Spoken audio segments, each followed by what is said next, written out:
Hi everybody, how's everybody doing today? Today I came to you to talk about emotional abuse and psychological abuse that takes place in abusive households. And the definition of emotional abuse basically is it is an emotional abuse, it is any act including confinement, isolation, verbal assault, humiliation, intimidation, infantilization, or any other treatment which may diminish the sense of identity, dignity, and self-worth. Emotional abuse is also defined as chronic verbal aggression, and people who suffer from emotional abuse tend to have very low self-esteem. They show personality changes such as becoming withdrawn and may even become depressed, anxious, or suicidal. There are many symptoms of emotional abuse, and they vary also, and they affect each person differently. And some of the signs of emotional abuse, which is also psychological abuse, some of the signs are yelling, swearing, bullying, name calling or insults, mocking the person, threats and intimidation, threatening the victim, ignoring or excluding, or both together. When you ignore the person that you are abusing and you isolate them, you exclude them from activities, you don't include them, you don't give them the same treatment as other people. Also isolating the victim, isolating the person that is being abused, and not letting them be able to be themselves and be free and be able to talk to other people in a way where they can establish a healthy communication. And also you isolate them by telling them that other people don't love them, they don't care about them, no one loves them, no one really cares about their well-being, no one cares about their hobbies, and you just really make them feel that they derive their sense of identity and who they really are through you, through the aggressor.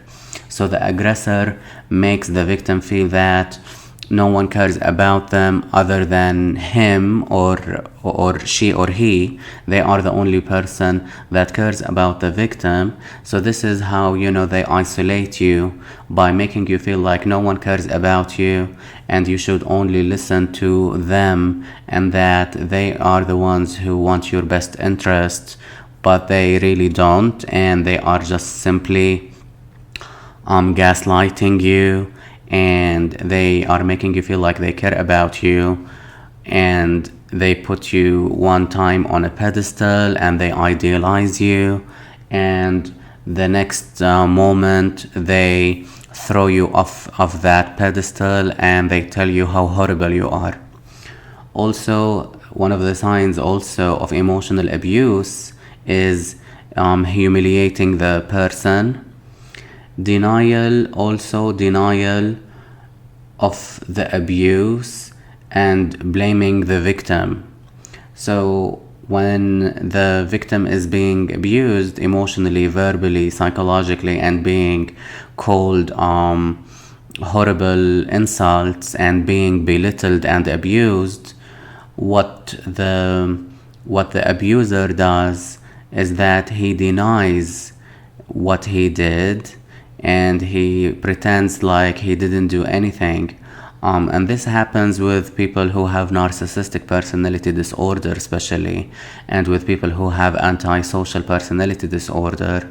What they do is that when you confront them with their abuse, what they do is that they say, oh, I didn't do anything. For example, you tell them like when I was sitting in that room, you suddenly came into the room and you did something which was passive aggressive. And when you point out the passive aggressive behavior to the abuser in front of other people, he would deflect it and he would blame shift, and the abuser would say something like, no, I never did that. I didn't do that. They will just blame shift, and they wouldn't take accountability for their abusive behavior, and they will gaslight the victim and the people around the victim, the people who are trying to interfere. So this is why it's very tricky when it comes to emotional and psychological abuse, because it is hidden and people don't know what's really going on, because you are the one who is being targeted. The abuser is not targeting all of the family members or all of the people around them. The abuser is only targeting one or two people. He is targeting the people who he see that he can screw with, that he can manipulate, that he or she can actually abuse you and get away with the abuse. And abusers are really very cowardly, because if you actually expose their behavior to people in the public, to people that they care about, and to people that they are pretending like they are good people in front of, when you expose the abuser to those people, the abuser will crumble. The abuser will crumble, and they will withdraw, and they will go into a shell very much, and they will become mortified. They will be so ashamed, and they will be ashamed in a way that they wouldn't be able to handle it. It will be very devastating for them. I know this in narcissistic families, this type of emotional and psychological abuse, verbal abuse also, it happens all the time. It happens every day. And when the narcissistic mother or father abuse the scapegoated child or daughter, when they abuse them, they do it in a way that is isolated, that the other brothers and siblings cannot see. They do it in a way where they do it when no one is watching, when no one is around. But when they are around other people, they bounce back into another character, and they act as if they are good people, but they are not. So what the abuser does is that with each person, they interact through a persona. So they interact with their husband in a certain persona. Like if let's say the abuser is a mother. Excuse me. Let's say the abuser is your mother. So she acts with the husband in a very very kind way, very considerate. She tries to mirror her husband's behavior. So the husband doesn't really know, and he is not fully aware that the wife is actually abusing the children, or is actually focusing on one child and isolating one child and excluding him, and really telling the child how horrible he is, that he is stupid, that he is dumb, that he is ugly, that his friends don't love him, that he stays in his room for a long time because he is an awkward child, because he is socially retarded, because he is shy and he is a failure. So this is what the narcissistic mother does, or the antisocial personality disordered mother does, is that she singles out one child and she scapegoat him or her, and with the other children she interacts with them through a different persona, and she treats, let's say, the other children better than the one who is being abused.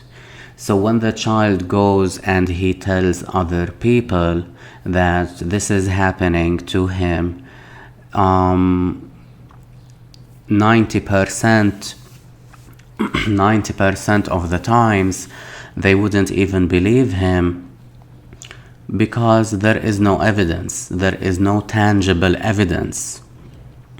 So the abuse could go on for years and years and decades without anyone noticing what's really going on. So emotional abuse can be yelling, swearing, cussing the person out, name calling, like they will start telling you like you are fat, you are ugly, you wear glasses, your glasses are too thick, you have 4 eyes. Here in Arabic, I know many times they say to the children who wear glasses, eyeglasses, medical eyeglasses, when they are young, they tell them like, oh look, you have 4 eyes. So they mock you, they really mock you with things that you don't have any control over. Like, they will mock your health, they will mock the way you walk, the way you talk, the way your hair is. I mean, they would call you every little, they will dismantle you, they will abuse you in all of the ways that they can to try to get an emotional reaction out of you and to really break your self-esteem completely. And this happens all the time with narcissistic mothers and how they treat their children. And they also, when they are called and when someone questions their behavior, they will blame shift and they will put the blame on the child, and they would say that their child is not a good child. He is not treating the mother in a respectful way, and they will make it the problem of the child. So emotional abuse can be like threats and threats of violence or abandoning the child, intentionally frightening the victim, making an individual fear that they will not receive food, care, and shelter. Also, one of the forms in the emotional abuse include lying, manipulation, failing to check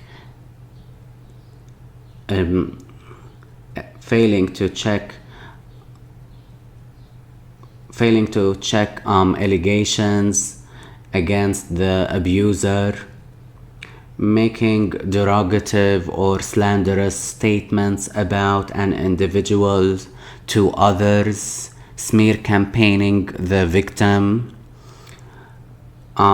socially isolating the victim, and failing to let them have visitors and people who would check on them, withholding important information from the victim, and this also goes back to isolation, and withholding love and withholding important information, demeaning an individual because of the language they speak, the way they talk, the hand gesture that they do when they talk, the way they walk, the way that their tone of voice is, intentionally misinterpreting traditional practices, intentionally misinterpreting everything basically, repeatedly raising the issue of abandonment and that they will leave you and that you have no one in this world if it wasn't for them, and no one loves you, your own father doesn't love you. This is something that narcissistic mothers and narcissistic siblings would say to their victim, is that no one loves you, no one cares about you, you don't have friends, your job is horrible, you have a horrible job, you have your father never even cared about you, I don't even love you anymore, you are a stupid person, your conversations are silly, just belittling you, just repetitively belittling you every day, to the point that you no longer have a sense of identity, like, you are destroyed. Ignoring and excessively criticizing the victim, telling the victim that they are too much of a trouble, being very disrespectful and intentionally ignoring the child. Also unreasonably ordering the victim around and treating the victim like a servant, or like they are like a nothing, like they are not important. Also, emotional abuse, it can be through telling the child like to invalidate them, like to invalidate their accomplishments. Their accomplishments are not important, their hobbies are not important, their individuality and what they like and the way that they wear clothes, like it's not important, that they have horrible hair. Basically the narcissistic mother or father, or the cluster B individual who is the father, or it could be like an older brother or sister, basically targeting the victim and telling them things to invalidate them and to belittle them and to devalue them all the time. And this is why people can't notice it, because the aggressor, the abuser, is doing this intentionally. I mean, all abusers, they are aware that they are abusers. All abusers, they are aware that they are abusive. But if you confront them with their abusive ways, they will basically deny it. They will blame shift. They will gaslight. They will stonewall you. They will, they will turn their back and they will leave the room. They will not, they refuse to be held accountable. And, they know that they are doing something wrong. They know that they are abusive, but they basically don't care. They don't care because they enjoy the sadistic pleasure that they derive from the victim that they are abusing. They enjoy that. So why would they stop if they enjoy being sadistic? I mean, that's the whole point of their abuse, is to enjoy see you suffer, is to enjoy see you broken and alone. I know narcissistic mothers do that all the time. And this is why other people can't notice it, because this type of abuse is directed only on one person, and the other ones, they are treated in a good way, and the abuser is basically interacting with everyone through a social mask, through a facade of goodness, through a persona of goodness, like they are helpful, they are kind, they are good people. But in actuality, what's happening behind closed doors is that they are treating the targeted child in a very abusive way, and they are mistreating them, belittling them, diminishing their accomplishments, and all of this is done in a hidden way, in a covert, hidden way, where other people can't notice what's going on.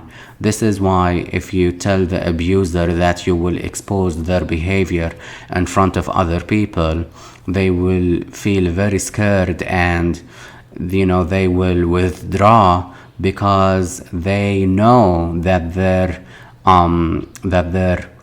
treatment to you is abusive. So when you call it out, and when you actually notice it, and when you have evidence and proof for their abuse, and you threaten that you will tell other people, they will be mortified, they will be ashamed, they will be really scared, they will switch their behavior, and they will suddenly become really kind towards you, because they are scared. They are not kind towards you because they care about you, but rather they are kind because they are afraid that they will be exposed. They fear being exposed, because that will give them narcissistic mortification, that will give them a sense of shame. They will be ashamed, and they will be exposed for the abusers that they really are, and this is what they fear. And this type of abuse, emotional, psychological, and verbal abuse, which is through isolation, belittlement, diminishing your accomplishments, invalidating you, telling you, like, every time that you try to talk to them, telling you, like, you talk so much, your topics are boring, you are a boring person, always invalidating you as the target of the abuse. All of this is done in a covert manner, in a hidden way, where other people can't see it, because it's done in a way that it is hidden behind closed doors, where other people have no clue what is really going on. And this is how the abuser, the narcissistic mother or father, get away with it, because no one knows, because they act completely different around strangers, around relatives of the family, around strangers, around co-workers. They act in through a persona, a fake persona of kindness, goodness, trying to help other people. But in actuality, if they take that persona away, they are abusive. They are people who suffer from personality disorders, and it's like they wear a mask of goodness in front of strangers and relatives, and they act like they are really friendly and bubbly and funny, and like they are super duper amazing. But in actuality, they are abusive. They are a monster, but they know how to abuse you when no one is actually seeing them. They abuse you in a setting where it is hidden, and no one can actually hold them accountable for their actions, because with you they are abusive and horrible, but with other people they act kind and generous, and like they are the most lovable, amazing, kindest person in the world. So this is how it is done, and this is how they get away with it, and this is how other people can't notice it.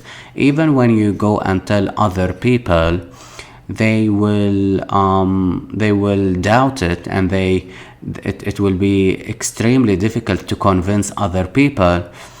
It will be extremely difficult to convince other people because the abuser is kind to those other people who are around you, but he or she, meaning the abuser, is singling you out and isolating you and hurting you on purpose, and he or she, he knows that he's doing it, and he derives a sense of power, a sense of sadistic pleasure that he is actually breaking you down.